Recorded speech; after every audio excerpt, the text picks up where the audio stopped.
ये शायद सबसे विचित्र हत्या का मामला है जिसे मैंने देखा है। 400 पाउंड वजन की एक जापानी महिला ने शौचालय की सीट तोड़ दी और उसमें फंसी रही पूरे 30 दिन, जब तक भुखमरी से मर नहीं गई।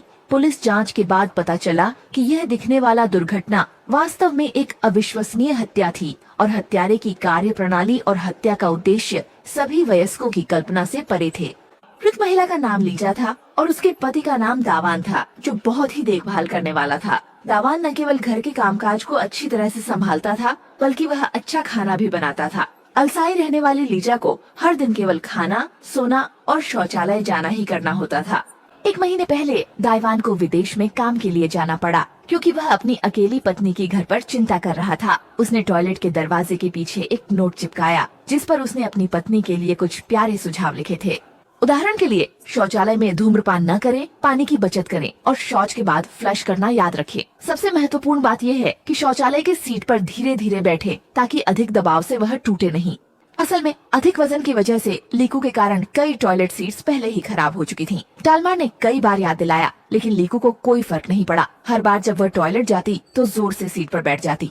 रेस के लिए निकलने से पहले दाइवान अपनी पत्नी को याद दिलाना चाहता था, लेकिन क्रिस्प चिप्स खाने, कोला पीने में व्यस्त थी और बिना पलक झपकाए टीवी को घूर रही थी। यहाँ तक कि उसने अपने पति को एक नजर भी नहीं दी। इतने बेपरवाह मोटे साथी के साथ दाइवान चुप रहने और खामोश रहने के अलावा कुछ नहीं कर सका। जाने के बाद पति के जाने से लीजी और ज्यादा लापरवाह हो गई। दरवाजे के पीछे की याद के बारे में देखने पर उसने न केवल कोई सावधानी नहीं बरती, बल्कि जिद में आकर जानबूझकर विपरीत काम किया। जैसे ही शौचालय में गई, लीजी ने फ्लश बटन चालू किया और फिर ताकत से टॉयलेट सीट पर बैठ गई। अज्ञातवास में जैसे ही लीजी ने बैठते ही नया खरीदा गया टॉयलेट सीट भारी दबाव सहन नहीं कर सका और एक छोटी दरार पड़ गई। दौरे के चौथे दिन लीजी हमेशा की तरह टॉयलेट गई, जिसके परिणाम स्वरूप दोबारा जोर से बैठने के कारण नीचे गिर गई।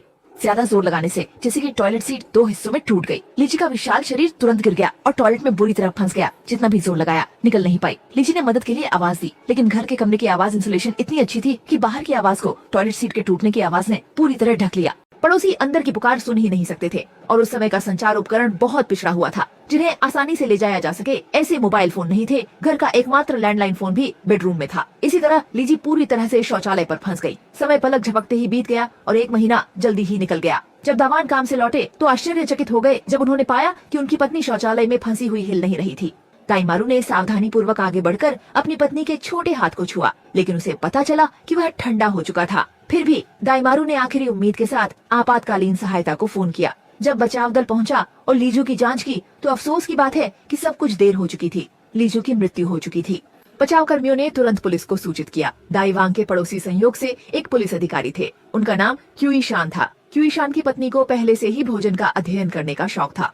इस समय गुईशान के साथी योजिंग और अन्य कुछ पुलिस अधिकारी गुईशान के घर पर स्वादिष्ट भोजन का आनंद ले रहे थे। मामले की रिपोर्ट मिलने पर सभी लोग तेजी से दावान के घर जांच के लिए पहुंचे। इतनी विचित्र मौत की घटना ने पुलिस को भी हैरान कर दिया।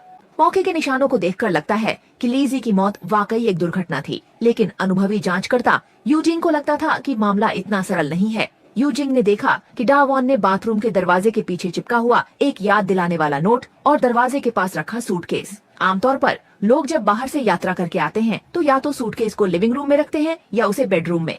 दावान को परखने के लिए योजिंग ने सीधे अपने सामान के बारे में संदेह व्यक्त किया। इस बार के बिजनेस ट्रिप से मैं अपनी बहुत सारी गंदी कपड़े वापस लाया, इसलिए दरवाजे में घुसते ही सामान के बैग को बाथरूम के दरवाजे पर ले आया। क्योंकि घर में बाथरूम के पास ही लॉन्ड्री रूम है, ये सब सिर्फ कपड़े धोने की सुविधा के लिए किया गया। दाइमारू की व्याख्या भी सही लग रही थी, लेकिन विचारशील योजिन ने पहले ही इस संभावना को सोचा था, इसलिए उसने पहले से ही सूटकेस को देखा और पुष्टि की कि अंदर के कपड़े सभी साफ सुथरे थे। ये स्पष्ट था कि दाइमारू झूठ बोल रहा था। उसके बाद योजिन ने बिना कोई शोर किए दाइमारू दंपति के बेडरूम की जांच की। बिस्तर के बगल के कैबिनेट पर एक जानबूझकर नीचे रखा गया फोटो फ्रेम था। यूजिन ने फोटो फ्रेम उठाया और देखा कि उसमें दावान और एक अजनबी महिला की करीबी तस्वीर थी। यूजिन इसे ध्यान से देख रहे थे, तभी दावान अचानक बेडरूम में दाखिल हुए और घबराहट में बोले, फोटो! तस्वीर की महिला उसकी पत्नी है, शादी से पहले की। शादी के समय वह बहुत पतली और दुबली थी। इस समय यूपिंग ने ध्यान दिया कि बेड साइड टेबल के पास एक चश्मा गिरा हुआ है। यूपिंग ने चश्मा उत्सुकता से उठाया और जांचा। यह देखते ही दामारू ने जल्दी से समझाया कि यह उसका खुद का चश्मा है, जो कुछ समय पहले खो गया था, और उसे चश्मा वापस देने का अनुरोध किया। दामारू के अजीब बर्ताव ने यूपिंग को संदेह में डाल दिया। क्योंकि वह और दवान दोनों ही निकट दृष्टि दोष से पीड़ित हैं और अभी अभी देखी गई चश्मा केवल प्लेन ग्लास ही थी, उसमें कोई नंबर नहीं था, जो स्पष्ट रूप से दवान की चीज नहीं लग रही थी। पूरी तरह से संदेह में डूबा हुआ यूजिन पुलिस स्टेशन लौट आया। इस समय लीजी की शव परीक्षा के परिणाम पहले से ही आ चुके थे और वह भूख के कारण मर गई थी। आमतौर पर एक व्यक्ति पानी के अलावा बिना भोजन के अधिकतम 3 हफ्ते तक ही जीवित रह सकता है, लेकिन लीजी का शरीर आकार में बड़ा था, इसलिए वह लगभग 30 दिन जीवित रह सकी। इसका मतलब है कि वह अपने पति की व्यावसायिक यात्रा से लौटने के 1 दिन पहले ही मरी थी। इसके अलावा फोरेंसिक विभाग के सहयोगी पहले ही जांच कर चुके हैं कि टॉयलेट सीट काफी मजबूत है। भले ही लीजी का वजन हो, इसे एक बार में सीधे नहीं तोड़ा जा सकता जब तक कि किसी ने पहले से इसमें छेड़छाड़ न की हो।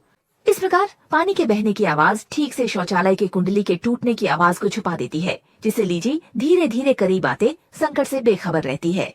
इस प्रकार उसके बार बार के दबाव से परेशान होकर कमजोर कमोड सीट आखिरकार टूट गई, जिससे त्रासदी घटी। लीको के शौचालय की आदतों को जानने वाला और कमोड सीट पर पहले से छेड़छाड़ करने वाला व्यक्ति स्पष्ट रूप से लीको के साथ रहने वाला उसका पति डामारू ही हो सकता है, और डामारू अपनी पत्नी की आदतों को अच्छी तरह से जानता था।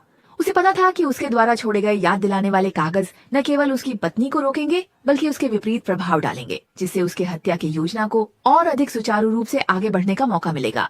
इसके बाद पुलिस ने जांच के दौरान यह भी पता लगाया कि दायमारू का कंपनी की एक सुंदर महिला सहकर्मी के साथ संबंध था, जिसका मतलब है कि दायमारू के पास अपनी पत्नी की हत्या का मकसद था। इतना ही नहीं, कॉल रिकॉर्ड के अनुसार जब दायमारू विदेश में यात्रा कर रहे थे तब पहले 4 दिन तक वे हर दिन लगातार घर पर फोन करते रहे। 5वें दिन से फोन अचानक बंद हो गया। ऐसा लगता है कि दायमारू सिर्फ यह पुष्टि करने के लिए फोन कर रहे थे कि लिजी वास्तव में टॉयलेट में फंस गई है या नहीं। चौथे दिन जब फोन किया गया, बेडरूम के फोन का कोई जवाब नहीं मिला।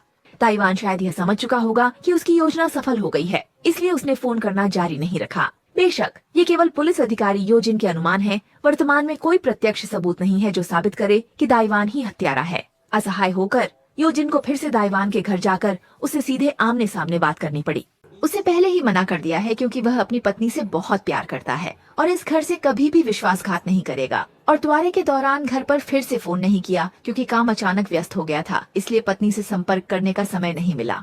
लिन याली द्वारा इस्तेमाल किए गए ओडेन बल का सामना करते हुए यूजिंग अचानक उस समय को याद करता है जब उसने बेडरूम में एक बिना पावर का चश्मा और एक उल्टा रखा हुआ सारण मिला था। यूजिंग अचानक सब कुछ समझ जाता है और उसे तुरंत एहसास होता है कि उसके पहले की हत्या के मकसद के बारे में जो अनुमान थे वे पूरी तरह गलत थे। परिवार के साथ विश्वासघात करने वाला व्यक्ति वास्तव में ओडेन नहीं था बल्कि ली थी। यूजिंग के अनुमान के अनुसार जब दाइवान दौरे पर था तो कोई आदमी उनके बेडरूम में आया था और वह व्यक्ति शायद रिको का प्रेमी था। प्रेमी दाइवान और रिको की नजदीकी तस्वीरें नहीं देखना चाहता था, इसलिए उसने फोटो फ्रेम को उल्टा करके मेज पर रख दिया। लोगों को भ्रमित करने के लिए जब लीजी का प्रेमी आया तो उसने विशेष रूप से एक चश्मा पहन रखा था।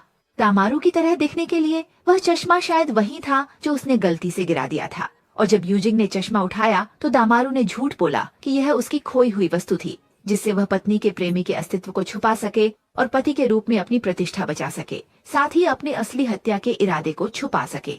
यूजिंग का यह तर्क सुनकर अन्य पुलिस कर्मियों के चेहरे पर आश्चर्य का भाव आ गया।